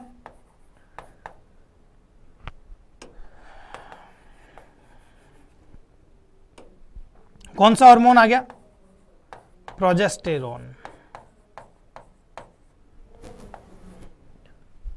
समझ में आ गई बात। अब कहानी किस पे चल रही है, प्रोजेस्टेरॉन की कहानी स्टार्ट हो गई। क्यों, क्योंकि LH एक्चुअल में क्या है, मैंने आपको बताया कि LH के अंडर इन्फ्लुएंस ओव्यूलेशन हो गया। आगे LH ने क्या किया, कॉर्पस ल्यूटियम में वो बची हुई जो फॉलिकल्स थी उनको कॉर्पस ल्यूटियम में बदला, कॉर्पस ल्यूटियम बन चुकी। अब LH क्या कर रहा है, LH मेंटेन करता है इस कॉर्पस ल्यूटियम को, ठीक है। क्यों LH मेंटेन करता है कॉर्पस ल्यूटियम को, LH स्टिमुलेट करेगा कॉर्पस ल्यूटियम को, क्या सीक्रेशन के लिए, प्रोजेस्टेरॉन सीक्रेशन के लिए। प्रोजेस्टेरॉन क्यों आया सुनो, क्योंकि प्रोजेस्टेरॉन एक्चुअल में यूटेराइन एंडोमेट्रियम को कंट्रोल करता है। मैंने क्या बताया, यहां पे हम हार्मोनल रेगुलेशन पढ़ रहे हैं, ओवेरियन साइकिल और मेंस्ट्रुअल साइकिल एक साथ चल रहे हैं, ठीक है, दोनों को बता रहे हैं। अब एक्चुअल में आपको मैंने बताया कि ओव्यूलेशन हो गया, ओव्यूलेशन बाहर तो निकल गया एग, लेकिन अगर इसमें अगर इसको स्पर्म मिल जाता है और फर्टिलाइजेशन हो जाता है, तो फर्टिलाइजेशन के केस में तो इस टाइम पीरियड में क्या हुआ, ये 14th डे पे ये हो गया, ये यहां तक पहुंच गया। इस टाइम पीरियड में क्या हुआ, अगर ये सेम टाइम पे पहुंचा एम्पुलरी स्टमक जंक्शन पे, जब ये सेकेंडरी ओसाइट पर्टिकुलर ओवम पहुंचा, उस टाइम पे अगर वहां स्पर्म आ जाता है और फ्यूजन हो जाता है तो जायगोट बन चुका है। और जायगोट किस में जाएगा, फिर यूट्रस में जाएगा, किसके लिए, इम्प्लांटेशन होने के लिए। और इम्प्लांटेशन के लिए ज्यादा जरूरी है आपकी जो यूट्राइन एंडोमेट्रियम है, जो यूट्राइन वॉल्स हैं, वो क्या बने, थिकर बने, ठीक है। और वो काम किसका है, प्रोजेस्टेरॉन का। प्रोजेस्टेरॉन क्या करवाता है, एक्चुअल में ये प्रोजेस्टेरॉन क्या करता है, यूट्राइन एंडोमेट्रियम को हाईली ब्लड वेस्कुलराइज बनाता है, उनको मोर थिकर बनाता है, ठीक है, ताकि इम्प्लांटेशन, जो जायगोट का इम्प्लांटेशन है, वो अच्छी से इजीली हो सके और अच्छी पकड़ ग्रेस्प बन सके उस पर, ठीक है, पहली कंडीशन। अब ये क्या हुआ, LH क्या कर रहा है, अब ये तो तार सारे जुड़ रहे हैं, सारे काम हो रहे हैं under influence of LH। Corpus luteum भी आपकी बनी under influence of LH, LH ये काम करवा रहा है। अब LH क्या कर रहा है, मेंटेन कर रहा है किसको, कॉर्पस ल्यूटियम को, इस कॉर्पस ल्यूटियम को, और कॉर्पस ल्यूटियम को मेंटेन कर रहा है। और LH ही इसको स्टिमुलेट कर रहा है किसको, सीक्रेशन के लिए, प्रोजेस्टेरॉन के सीक्रेशन के लिए, क्योंकि उसको पता है अगर जायगोट बन गया तो उसको इम्प्लांटेशन के लिए यूट्राइन वॉल को थिकर होना जरूरी है, उसको अच्छी हेल्दी वॉल बनना जरूरी है। तो ये क्या कर रहा है, ये प्रोजेस्टेरॉन क्या कर रहा है, लेवल यूट्रस में, मैं आगे आपको हार्मोनल रेगुलेशन का जो आपका एनसीईआरटी का डायग्राम उसमें दिखाऊंगा, ये प्रोजेस्टेरॉन का लेवल ये बढ़ा रहा है। तो कॉर्पस ल्यूटियम एक तरह से हार्मोन का सीक्रेशन कर रही है। और हार्मोन का सीक्रेशन कौन करता है भैया, एंडोक्राइन ग्लैंड्स करती है। और एंडोक्राइन ग्लैंड्स कॉर्पस ल्यूटियम तो नहीं है, लेकिन टेम्पररी एंडोक्राइन ग्लैंड बोलते हैं इसको ओवरी में, ठीक है। और ये क्वेश्चन आपके नीट में आया हुआ है कि टेम्पररी एंडोक्राइन ग्लैंड ओवरी में कौन सी होती है, वो कॉर्पस ल्यूटियम उसकी तरह बिहेव करती है, कि कॉर्पस ल्यूटियम खुद प्रोजेस्टेरॉन के सीक्रेशन को स्टार्ट कर देती। और प्रोजेस्टेरॉन का सीक्रेशन अब जरूरी है, क्योंकि अगर ये नहीं मिला, फर्टिलाइजेशन नहीं हुआ, वो तो अलग केस है, ठीक है, फिर तो इसको डीजनरेट होना है। लेकिन अगर ये फर्टिलाइजेशन हो जाता है तो उस केस में क्या चाहिए आपको, अच्छी हेल्दी यूट्राइन वॉल चाहिए, थिकर चाहिए वो। और प्रोजेस्टेरॉन का काम है आपकी यूट्राइन एंडोमेट्रियम को, यूट्राइन वॉल्स को, यूट्राइन एंडोमेट्रियम को हाईली ब्लड वेस्कुलराइज बनाना, मोर थिकर बनाना, हेल्दी बनाना। और वो अगर होगी तो उस केस में इजीली इंप्लांटेशन हो पाएगा। समझ में आ गई कहानी। तो ये क्या हुआ, ये यहां पे प्रोजेस्टेरॉन का काम अपन डिस्कस कर रहे हैं। लेकिन अब ये तो केस हो गया, अगर मान लो आएगा और फर्टिलाइजेशन हुआ तो आगे का केस चलेगा, ठीक है। और ये तब तक चलेगा जब तक कि प्लेसेंटा नहीं आ जाता, कि प्लेसेंटा तक प्रोजेस्टेरॉन का सीक्रेशन इसी को करना है। तो तब तक कॉर्पस ल्यूटियम ऐसे ही मेंटेन रहेगी, LH का लगातार सीक्रेशन चलता रहे। लेकिन इन दैट केस अगर मान लीजिए फर्टिलाइजेशन नहीं हुआ, स्पर्म नहीं पहुंचा, फर्टिलाइजेशन नहीं हुआ, तो क्या होगा भैया, प्रोजेस्टेरॉन का लेवल तो लगातार बढ़ रहा है, तो सीक्रेशन करती जाएगी, तो प्रोजेस्टेरॉन का लेवल ब्लड में लगातार बढ़ गया। और किसी भी हार्मोन का अगर लेवल ज्यादा हो जाता है, कम हो जाता है, तो पॉजिटिव फीडबैक भेजा जाता है हाइपोथैलेमस के अंदर। और अगर उसका लेवल बढ़ गया ब्लड के अंदर, लगभग 26th डे पे फर्टिलाइजेशन अगर नहीं हुआ, 26th डे पे प्रोजेस्टेरॉन लेवल, प्रोजेस्टेरॉन हार्मोन का जो लेवल है वो ब्लड में काफी हाई हो जाएगा। और वो जो लेवल हाई होगा वो किसको भेजेगा, हाइपोथैलेमस को नेगेटिव फीडबैक भेजेगा, ठीक है। तो यहां से क्या जाएगा, ये प्रोजेस्टेरॉन का, मान लीजिए प्रोजेस्टेरॉन का लेवल अगर ज्यादा हाई हो गया तो उस केस में क्या होगा, उस केस में ये नेगेटिव फीडबैक भेजेगा किसको, हाइपोथैलेमस को। और हाइपोथैलेमस से आपका LHRF बंद हो जाएगा। और LH बंद होते ही क्या होगा आपकी ये जो LH आपने मैंने अभी अभी काम बताए, देखो LH maintain corpus luteum, LH किसको मेंटेन कर रहा है, कॉर्पस ल्यूटियम। अब आपके LH के सीक्रेशन को बंद कर दिया तो इस कॉर्पस ल्यूटियम का जो मेंटेनेंस चल रहा है, जो मेंटेन होके रह रही है और प्रोजेस्टेरोन का सीक्रेशन कर रही है लगातार, वो क्या होगा, बिगड़ जाएगा। और LH के जाते ही कॉर्पस ल्यूटियम भी क्या होगी, मर जाएगी। ये देखो अगली स्टेज दिखा देते हैं यहाँ पे,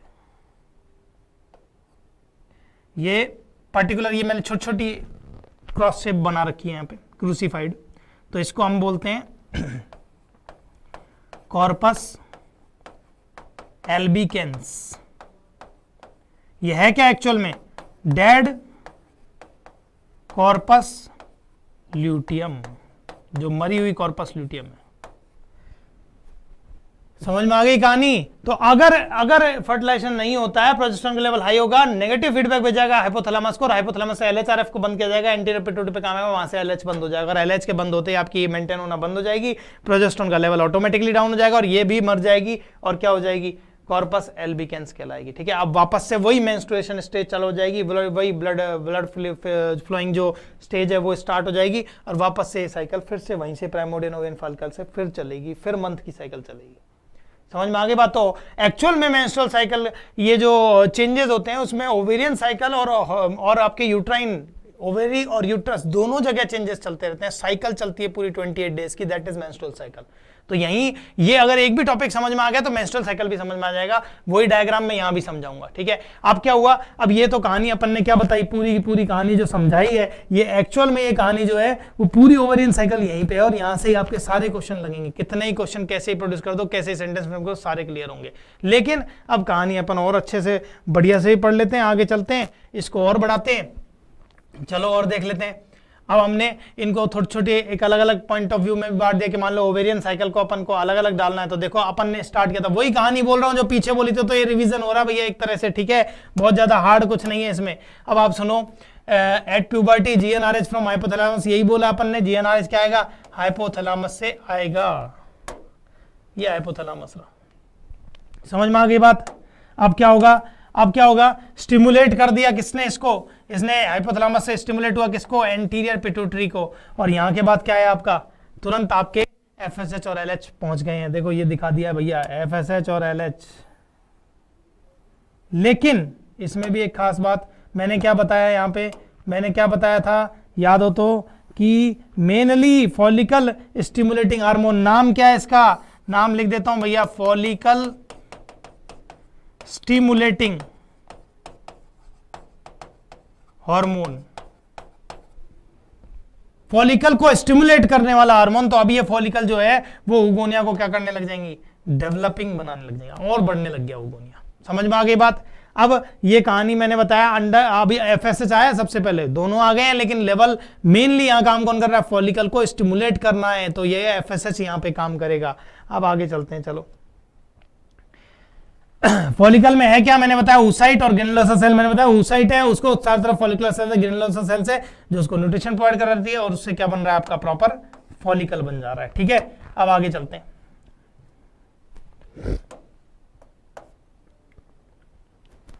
प्राइमोर्डियल फॉलिकल की बात करते हैं। अब आपको मैंने बताया था कि सारी डेवलप होने के बाद अब आगे कौन जाएगी, प्राइमोर्डियल ओवेरियन फॉलिकल जाएगी। और मैंने आपको बताया कि हर जैसे प्यूबर्टी आई, प्राइमोर्डियल फॉलिकल हर मंथ में जो 60 से 80 हजार आपकी प्राइमोर्डियल ओवेरियन फॉलिकल है, उसमें से हर मंथ 6 से 12 प्राइमोर्डियल ओवेरियन फॉलिकल क्या जाएगी, मैच्योरेशन में जाएगी। लेकिन वो सारी नहीं जा पाएंगी, केवल एक ही आगे बढ़ेगी, बाकी सब निपट जाएंगी। वही एट्रेटिक फॉलिकल मर जाएंगे, एट्रेटिक फॉलिकल कहलाएंगे, और मैकेनिज्म फॉलिकुलर एट्रेसिया कहलाएगी, जो पीछे बात की हमने। ठीक है, अभी प्राइमोर्डियल फॉलिकल क्या जाएगी, आगे जाएगी मैच्योर होने, और उनमें से केवल एक ऐसी होगी जो बढ़ेगी आगे। ये हमने प्राइमोर्डियल ओवेरियन फॉलिकल का डायग्राम बताया। पहले तो अपन प्राइमोर्डियल ओवेरियन फॉलिकल के डायग्राम को देख लेते हैं। सबसे पहले क्या हुआ, एक पर्टिकुलर वो हुआ, छोटी छोटी सेल्स हैं ये, छोटी क्योंकि अभी मैच्योर नहीं हुई है, ये तो फ्लैटेंड सेल यहाँ पे बन रही है। ये देखो, ये फॉलिकुलर सेल्स है, ये फ्लैट है, छोटी छोटी सेल्स हैं। ठीक है, यहाँ क्या है, प्राइमरी oocyte है केवल, और फ्लैट ग्रेनुलोसा सेल्स हैं। अब देखो यहाँ पे लिख दिया है हमने इसको कि प्राइमरी oocyte, ये पहली स्टेज की बात हो रही है, प्राइमरी oocyte, ये पहली स्टेज की बात, और फ्लैटेंड ग्रेनुलोसा सेल्स आपकी, और ये मिलके बना रही है क्या, प्राइमरी फॉलिकल, प्राइमोर्डियल फॉलिकल। समझ में आ गई बात।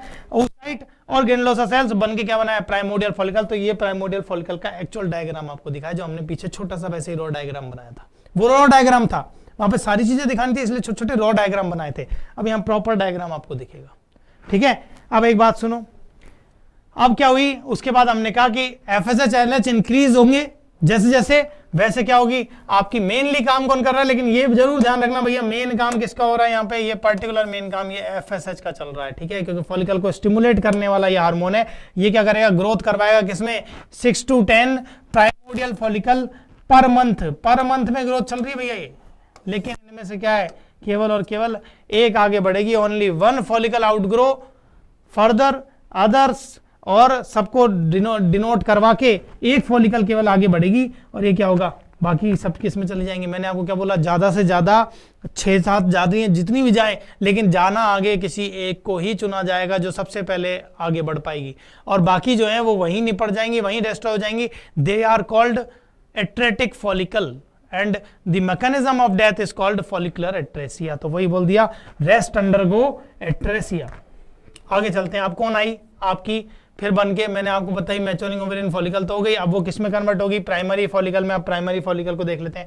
पहले जो डायग्राम था उसमें आपकी सेल्स कम थी, पहली बात तो, दूसरी वो फ्लैट सेल्स थी। अब ये क्या हुआ, फ्लैट सेल्स का साइज बढ़ना स्टार्ट हो गया, ये क्यूबॉइडल सेल्स बन गई हैं, ठीक है। और प्राइमरी ओसाइट के मैंने आपको क्या बताया था, प्राइमरी ओसाइट अपने चारों तरफ एक लेयर फॉर्म कर देता है, that is called zona pellucida. Zona pellucida यहाँ पे, ये आपका प्राइमरी ओसाइट, ठीक है। और ये जो सेल देखो कितनी सारी सेल मेंटेन हो गई है, ये क्यूबॉइडल शेप की सेल्स हैं जो अभी फ्लैटेंड थी, इसलिए हमने क्या लिख दिया यहाँ पे, इसका फॉर्मेशन लिया प्राइमरी oocyte प्लस क्या है, क्यूबॉइडल ग्रेन्युलोसा सेल्स। वही सब है जो पहले थी, पहली फ्लैटेंड थी, अब क्यूबॉइडल सेल्स है। दूसरी लेयर्स बढ़ गई है, ठीक है, साइज बढ़ गया है सेल्स का। और मैंने बताया oocyte इटसेल्फ सीक्रेट क्या करेगा, एक लेयर सीक्रेट करेगा अपने चारों तरफ, that is called zona pellucida. और यही क्या है, आपकी पहली लेयर है जो एग ने अपने ऊपर सीक्रेट खुद ने की है, इसलिए इसको बोलते हैं प्राइमरी एग मेम्ब्रेन। समझ में आ गई कहानी, ये हो गई प्राइमरी फॉलिकल की बात। अब ये अपन वही डायग्राम जो वहां पे अपन ने रॉ बनाए थे, छोटे बनाए थे, वो अपन प्रॉपर्ली क्लियर कर रहे हैं यहाँ पे। अब आगे देखो, सेकेंडरी फॉलिकल की बात करते हैं। सेकेंडरी फॉलिकल में मैंने आपको एक अंतर बताया था, प्राइमरी फॉलिकल क्या है, उसमें डेवलपमेंट स्टार्ट हुआ, लेकिन अब क्या हुआ, अब सेकेंडरी फॉलिकल आ गई है। और मैंने क्या बताया था वहां पे कि इसमें क्या होगा, आपका प्रॉपर कैविटी बनना स्टार्ट हो जाएगी, ये कैविटी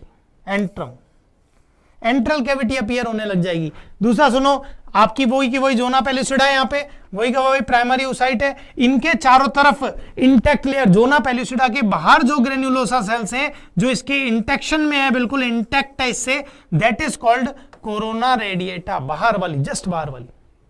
बाकी सब आपकी बेसमेंट मेम्ब्रेन, वही ग्रेन्युलोसा सेल है, वही सब चल रहा है। एक और चेंज मैंने बताया, बाहर की तरफ क्या आएगी,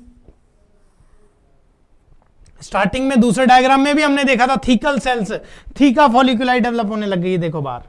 और थीका फॉलिकुलाई में मैंने आपको बताया 2 लेयर डेवलप होंगी, एक तो एक्सटर्ना और एक इंटरना। एक्सटर्ना का काम क्या बताया, ये कैप्सूल सीक्रेट करेगी कोलेजन फाइबर का, ठीक है। और इंटरना का काम क्या है, इंटरना सीक्रेट करेगी ईस्ट्रोजन हार्मोन को। और मैंने वहीं पे बताया आपको, वहां पे अपने लिखा भी था, maturing ovarian follicle secretes estrogen, हमने वहीं क्लियर किया था। ईस्ट्रोजन कैसे सीक्रेट करेगी, क्योंकि जो मैच्योर हो रही है, जो प्राइमरी सब सेकेंडरी में आ रही है, उसमें थीका सेल्स आ चुकी हैं। और थीका सेल्स में एक पर्टिकुलर 2 लेयर है, थीका एक्सटर्ना और थीका इंटरना। और थीका इंटरना का काम ही क्या है, ईस्ट्रोजन का सीक्रेशन करना। समझ में आ गई बात। तो ये थीका इंटरना का काम है, तो ईस्ट्रोजन का सीक्रेशन करना। इसीलिए अपन ये भी बोल सकते हैं, वहां पे मैंने लिखा maturing ovarian follicle secrete estrogen, estrogen इसने सीक्रेट किया वहां पे। समझ में आ गई बात। अब ईस्ट्रोजन आगे अपने एलएच को स्टिमुलेट करवाएगा, वो आगे का फंडा है। अभी अपन ये डायग्राम को, ये अभी अपन इसी को देखते हैं कि इसमें अब अपने पास क्या क्या मिल गया। पहली बात तो अपने पास एक प्राइमरी oocyte है जो कि अभी तक है, एक उसके चारों तरफ की लेयर है जोना पेलुसिडा, कई लेयर है ग्रेनुलोसा सेल्स की, और क्यूबॉइडल ग्रेनुलोसा सेल्स अपनी चली रही है। और एक नई तरह की सेल आ गई है अपने पास, दैट इज थीका सेल्स। अब थीका सेल्स क्या है, थीका सेल्स में मैंने बताया 2 तरह की थीका सेल्स इसमें देखने को मिलेंगी, ठीक है। कौन कौन सी, थीका इंटरना और थीका एक्सटर्ना। इंपॉर्टेंट कौन सी है, ये वाली, स्टार मार्क कर दिया है मैंने इसको, क्योंकि इसका काम इंपॉर्टेंट है, आपसे पूछा जाएगा। ये तो पर्टिकुलर क्या है, ये क्या है, ईस्ट्रोजन हार्मोन का, एस्ट्रोजन हार्मोन का सीक्रेशन कौन करती है, थीका इंटरना करती है। समझ में आ गई बात, क्वेश्चन फ्रेम अप होता हुआ है ये पहले भी, ठीक है। दूसरी बात, वो अपने कैप्सूल बना रही है, डेवलपिंग फॉलिकल। तीसरा चेंज क्या हुआ अपन में, जो अपन ने थोड़ी देर पहले बताया, एंट्रल कैविटी का आना। समझ में आ गई बात? अभी बात करके आए अपन, ये एंट्रल कैविटी का आना, ये अपीयरेंस से स्टार्ट हो गया, ये दिखाया यहाँ पे। समझ में आ गई बात? तो वही डायग्राम को अपन ओपनिंग कर रहे हैं उनमें आगे, ठीक है। और वही डायग्राम को अपन ने शॉर्ट में थ्योरी लिख के आगे बढ़ाया है यहाँ पे। मैंने आपको कहा था मैं इसको अलग अलग करके भी आपको पढ़ाऊंगा, लेकिन वो जो था मेन डायग्राम, उसमें अपन ने सब कुछ पढ़ाया, सारे क्वेश्चन वहीं से ही हो जाएंगे, लेकिन अपने को आना चाहिए इसलिए बता दिया अलग अलग करके भी। अब क्या होगा, ईस्ट्रोजन का लेवल जैसे जैसे इंक्रीज होगा, ये पॉजिटिव फीडबैक भेजेगा किसको, एंटीरियर पिट्यूटरी को, और किसको स्टिमुलेट करवाएगा, बढ़वाएगा, इंक्रीज करवाएगा एफएसएचएलएच के लेवल को इंक्रीज करवा दिया एफएसएचएलएच के। जैसे ही, अब एक बात सुनो, अब इसमें भी अपन ने क्या बताया, मैंने क्या बताया, ईस्ट्रोजन ने पॉजिटिव फीडबैक भेजा, एंटीपिट्यूटरी से एफएसएचएलएच बढ़े, लेकिन अब जो काम हो रहा है आगे, अब तक का जो हो रहा है काम, वो एफएसएच हो रहा था, उसको स्टिमुलेट करना था, सारी मैच्योरिंग ओवेरियन फॉलिकल्स को, प्राइमोर्डियल फॉलिकल को स्टिमुलेट करना था, ताकि वो मैच्योरिंग होने लग जाए, मैच्योर होने लग जाए। वो मैच्योर हो रही है, लेकिन अब उसको कंप्लीटली मैच्योर्ड करने का काम कौन करेगा आगे, एलएच करेगा, एलएच। तो ये क्या हो गए, एक तरह के दो कॉन्सेप्ट आप इस पर जोड़ सकते हो, एक काम शुरू कर रहा है, एक आगे बढ़ा रहा है उस काम को, ठीक है। तो एक तरह से सिनर्जिज्म हो गई ना, कि साथ साथ चल रहे हैं, एक ने स्टार्ट किया और बाद में आगे किसने बढ़ाया, एलएच ने बढ़ाया। भैया ऐसे बहुत कॉन्सेप्ट अपन डिस्कस करेंगे जब अपन कोर्स में रेगुलर चलेंगे, हर टॉपिक में हर एक चैप्टर को चैप्टर से कनेक्ट कर देंगे, तो रटने की कोई जरूरत नहीं पड़ेगी, हमेशा एक एक कॉन्सेप्ट निकल के आएगा हर चीज में। समझ में आ गई बात? अब सुनो, अब इसमें क्या हुआ, एफएसएचएलएच इंक्रीज हो गए, लेकिन मैंने क्या बोला था, significantly more increase in late proliferative phase. अब एलएच ज्यादा इंक्रीज होगा, सिग्निफिकेंटली मोर इंक्रीज इसलिए डाला यहाँ पे, क्योंकि एलएच को, अब एलएच मेनली काम करेगा, इसलिए यहीं पे एलएच पे लिखा है ये डब्बा बना के। समझ में आ गई? तो ये भी कॉन्सेप्ट अब आगे का काम मतलब कौन करेगा, अब आगे का काम कौन करेगा, एलएच करवाएगा। और ये क्या करवाएगा, रैपिड ग्रोथ करवाएगा फॉलिकल की। वो मैच्योर होना तो स्टार्ट हो गई, अब और रैपिड ग्रोथ करेगा उसकी, और रैपिड ग्रोथ मतलब उसके चारों तरफ लेयर्स को, सेल्स की लेयर्स को और बढ़वाएगा जल्दी जल्दी, ठीक है। अब क्या होगा,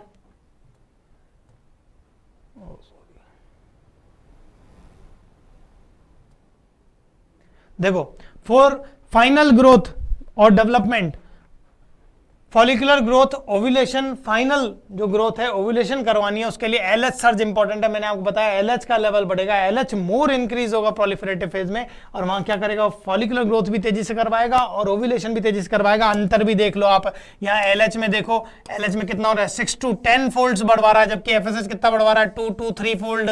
इसीलिए मैंने क्या बोला, आगे के सारे काम किसके उस पे हो रहे हैं, अंडर इन्फ्लुएंस ऑफ एलएच। क्यों बोला, क्योंकि एफएसएच का काम उतना स्ट्रॉन्ग नहीं था तब। समझ में आ गई बात? इसलिए जो मेजर काम कर रहा है अपन ने उसको ले लिया, अब अंडर इन्फ्लुएंस उसके काम चल रहा है, ठीक है। तो माइनर को अपन ड्रॉप आउट कर रहे हैं वहां से।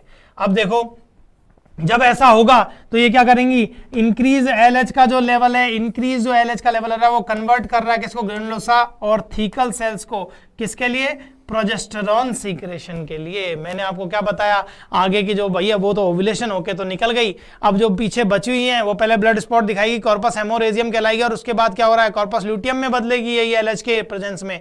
एलएच क्या कर रहा है, उन्हीं ग्रेनुलोसा सेल्स को और थीकल सेल्स को क्या कर रहा है, कन्वर्ट कर रहा है प्रोजेस्टेरॉन सीक्रेशन करवाने के लिए। और अब आगे वो क्या करेगी, कॉर्पस ल्यूटियम ही प्रोजेस्टेरॉन का सीक्रेशन करेगी। वही सारे काम एलएच करवा रहा है जो अपन ने यहाँ खोल खोल के बता दिए हैं। अब देखो, सो ईस्ट्रोजन डिक्रीजेज, तो ईस्ट्रोजन का लेवल तो अब क्या होगा, घटेगा, और आपका प्रोजेस्टेरॉन का लेवल इंक्रीज होने लगेगा। समझ में आ गई कहानी? तो ये कहानी वहां पे क्यों आया प्रोजेस्टेरॉन, उसका भी रीजन यहाँ पे अपन ने टिका दिया है। लेकिन अब आगे के काम जो होंगे ना भैया, जो भी फंडा चलेगा वो एलएच से चल रहा है, एफएसएच अब जा चुका, एलएच से मेन फंडे चल रहे हैं। दूसरा, ईस्ट्रोजन में जो हो रहा था, ईस्ट्रोजन जो सपोर्ट कर रहा है वो भी अब क्या है, प्रोजेस्टेरॉन में चला गया, क्योंकि मेजर काम आगे प्रोजेस्टेरॉन करने लग जाएगा, क्योंकि वो तो यूट्राइन वॉल को बनवा रहा था, प्रोलिफरेशन करवा रहा था ईस्ट्रोजन तो, लेकिन अब आगे जो उनको मेनली हाईली ब्लड वेस्कुलराइज्ड बनाएगा, अच्छी मोर थिकर बनाएगा, ताकि इंप्लांटेशन हो सके, उसका काम अब प्रोजेस्टेरॉन का है आगे। समझ में आ गई कहानी? अब सुनिए, अगली स्लाइड पे चलते हैं, ध्यान से देखो इसको। एक चीज अब अपन ने देखा, एलएच सर्ज की बात करी अपन ने, एलएच सर्ज क्या करवाएगा, पीक पीक आने से क्या हुआ, ओव्यूलेशन हुआ, ठीक है, ओव्यूलेशन करवा दिया। अब ये क्या है, ईस्ट्रोजन डिक्रीज और प्रोजेस्टेरॉन इंक्रीज, ये पीछे के स्लाइड पे अपन बात करके यहाँ ओव्यूलेशन हुआ तो उसमें क्या निकला, उसमें अपना मैंने क्या बोला था, ओव्यूलेशन में केवल और केवल कैविटी वाला वो पर्टिकुलर सेल्स तो छूट जाएंगी, ग्रेफिन मेनली रेमिनेंट सेल्स, और अंदर से जो एक साइड पुश किया था उसने उसको वो क्या कर देगा, बाहर फेंक देगा। अभी डायग्राम में दिखा रहे हैं। तो यहाँ पे क्या मिलेगा, एक तो मिलेगा आपका सेकेंडरी oocyte। अब तक जो फंडा चल रहा था वो प्राइमरी oocyte चल रहा था, लेकिन मैंने बोला आपको जस्ट बिफोर ओव्यूलेशन उसमें मियोसिस फर्स्ट होगा कंप्लीट, और उस वजह से क्या हो गया, वो 2n से n में कन्वर्ट हो गई। लेकिन ये अनइक्वल डिवीजन था, इसलिए एक तो छोटी सी पोलर बॉडी साइड में डिस्ट्रॉय हो जाएगी, दूसरी क्या है, एक पूरा का पूरा साइटोप्लाज्म किसमें चला जाएगा, एक पार्ट में चला जाएगा, that is called secondary oocyte, जो ही आगे चल के ओवम बनाएगा। ठीक है, इसमें एक और मियोसिस होने वाला है, मियोसिस सेकंड, उसकी आगे ओवम बनेगा। लेकिन अभी आपसे पूछा जाए ओव्यूलेशन किस स्टेज में हुआ, तो ओवम नहीं निकला वहां से, वो सेकेंडरी oocyte स्टेज में ओव्यूलेशन हुआ, तो वही यहां पे दिखा दिया। तो वो चेंजेस अभी तक चला था प्राइमरी, अब कौन हो गया, सेकेंडरी। ठीक है, उसके लेयर चारों तरफ जोना पेलुसिडा की, ठीक है, उससे इंटेक्ट लेयर में जो ग्रेनुलोसा सेल्स है दैट इज कॉल्ड गोरोना रेडिएटा, और ग्रेनुलोसा सेल्स तो आपकी है ही, समझ में आ गई कहानी। तो अब आपकी मैच्योर्ड ग्राफियन फॉलिकल एक दिखा सकते हैं अपन कैसे। अब ये डायग्राम देखो, डायग्राम में बहुत चेंजेस आए हैं। पिछली वाली में एंट्रल कैविटी अपीयर हुई थी, लेकिन अब की बार एंट्रल कैविटी पूरी बन गई है। देखो दिखा दिया यहाँ पे, क्या, antral cavity filled with follicular fluid. ठीक है, ग्रेनुलोसा सेल ने फ्लूइड सीक्रेट करना स्टार्ट कर दिया वहां पे, that is follicular fluid, liquor folliculi. ठीक है, अब क्या हुआ, इसके चारों बाकी सारी फंडा सेम है, बस ये जो कैविटी बनी है उसकी वजह से ये पुश हो गया है एक कॉर्नर पे, एक पोल पे चला गया अपना ये सिस्टम। ठीक है, तो ये तो क्या हो गया आपका प्राइमरी oocyte। ये जस्ट ओव्यूलेशन से पहले की बात बता रहे हैं अपन, ओव्यूलेशन अभी हुआ नहीं है, इसको ही धक्का देंगे बाहर पुश करके। ठीक है, तो ये तो बाकी तो ग्रेनुलोसा सेल है ही है आपकी। ये जो इंटैक्ट लेयर्स हैं they are called corona radiata. ठीक है, ये कहलाएंगी कोरोना रेडिएटा बाहर की। ये जोना पेलुसिडा वो जस्ट प्राइमरी oocyte ने जो अपने ऊपर सीक्रेट की थी वो अभी भी है सेकेंडरी oocyte के टाइम पे, तो ये जोना पेलुसिडा। और ये प्राइमरी oocyte अभी भी बना हुआ है क्योंकि अभी तक पुश नहीं हुआ है, बाहर नहीं किया इसको। अब इसको ओव्यूलेशन करवाएंगे तब ये कन्वर्ट होगा। ग्रेनुलोसा सेल्स तो लगातार चली रही है, और ये आपकी थीका एक्सटर्ना और इंटरना जो अभी चल रही है, बाकी सब कुछ सेम है। लेकिन फर्क कितना सा हुआ है, कैविटी पूरी तरीके से अपीयर हो गई अब। ठीक है, अब लेकिन अब आपको पता है एलएच सर्ज हो गया, पीक हो गया, पीक पे जैसे आएगा on 14th day of menstrual cycle ovulation होगा, और ओव्यूलेशन किसके अंडर इन्फ्लुएंस ऑफ एलएच होगा, और सेकेंडरी oocyte स्टेज में बाहर जाएगा। लेकिन अभी तक क्या यहाँ पे प्राइमरी है, क्योंकि जस्ट बिफोर ओव्यूलेशन इसमें क्या होगा, मियोसिस होगा, और मियोसिस होते ही प्राइमरी oocyte कन्वर्ट हो गया, एक सेकेंडरी oocyte बड़ा जिसमें पूरा साइटोप्लाज्म गया, और एक छोटी सी पोलर बॉडी जो बाद में डिस्ट्रॉय हो जाएगी। केवल सेकेंडरी oocyte स्टेज में बाहर ओव्यूलेशन हो जाएगा। ठीक है, तो अब की कहानी इतनी चल रही थी, अब आगे बढ़ते हैं इससे। अब जो एक कहानी मैंने बताई कि ओव्यूलेशन तो हो गया, मान लो उसमें just before ovulation meiosis first हो गया, वो कन्वर्ट हो गई सेकेंडरी oocyte में, सेकेंडरी oocyte स्टेज में उसको बाहर फेंक दिया। लेकिन मैंने बताया कुछ फॉलिकुलर सेल्स क्या हो जाती है, वहीं रह जाती हैं अंदर ही, that is called remnant of Graafian follicle. Remnant follicles जो बची हुई फॉलिकल्स हैं आपकी, और वो क्या होगा, अब सुनिए। मैंने बताया सबसे पहले जब वो टूट के आएंगी उसमें क्या होगा, ब्लड स्पॉट्स नजर आएंगे, ब्लड वेसल्स नजर आएंगी, और इसी स्टेज को हमने क्या बोला था, याद हो तो, कॉर्पस हेमोरहेजियम। याद है वो टैबलेट, वो पर्टिकुलर जो स्टेज बताई थी अपन ने, ये रही कॉर्पस हेमोरहेजियम।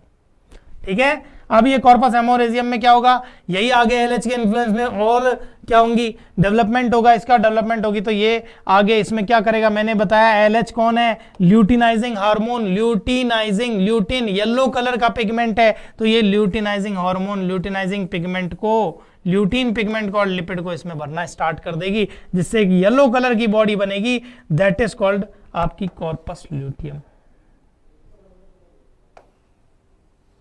कहानी समझ में आ गई। अब यही कहानी क्या है, अब यही जो आपकी ल्यूटिन पिगमेंट लिपिड भर गई है, अब ये येलो बॉडी बन गई है, that is called corpus luteum.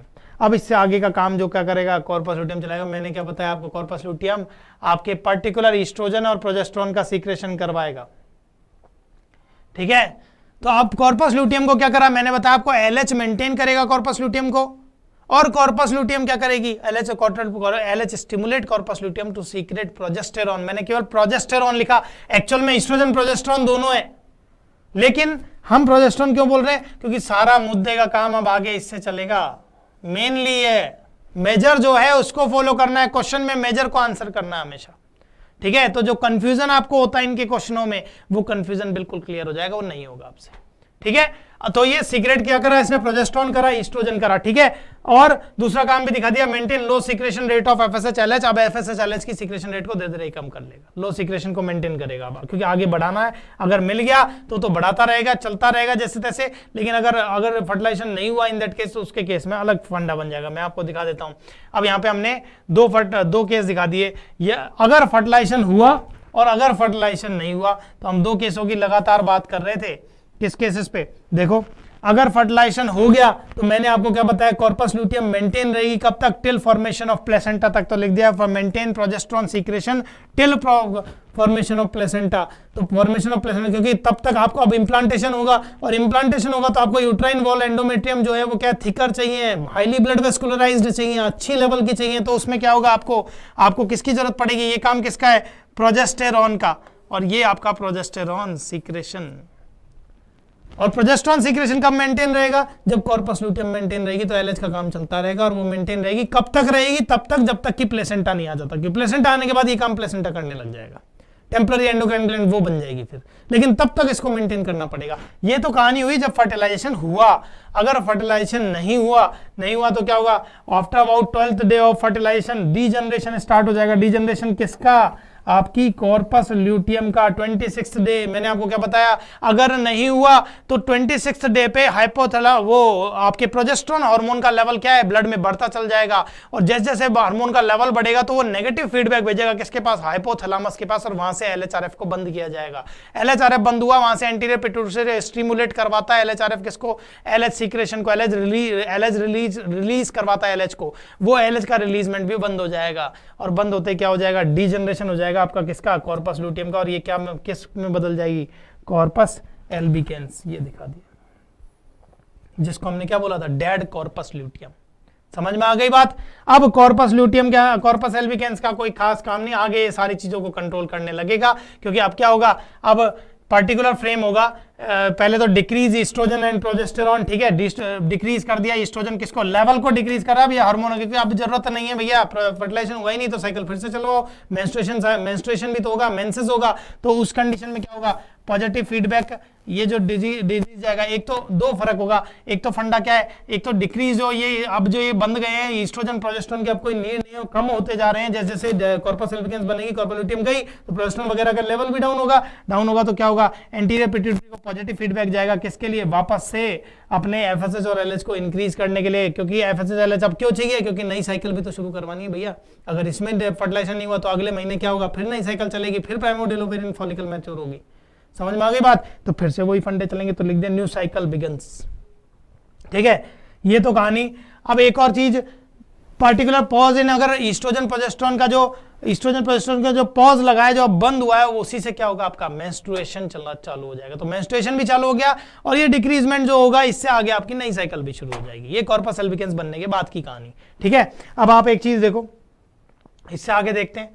अब हम एक छोटा सा डायग्राम ले रहे हैं जो आपके एनसीईआरटी में है। एक्चुअल में तो ये मेंस्ट्रुअल साइकिल में हम बताते हैं, लेकिन हम यहाँ पे क्या हुआ, मेंस्ट्रुअल साइकिल और ओवेरियन साइकिल को एक साथ हार्मोनल रेगुलेशन भी आता है, तो दोनों जुड़े हुए हैं, इसलिए यही बता देते हैं इनको। अब आप एक बात देखो, इनको समझना बड़ा आसान है। पहली बात तो मेंस्ट्रुएशन वाली, ये पर्टिकुलर फंडा मेंस्ट्रुएशन, ठीक है, पहली फेज।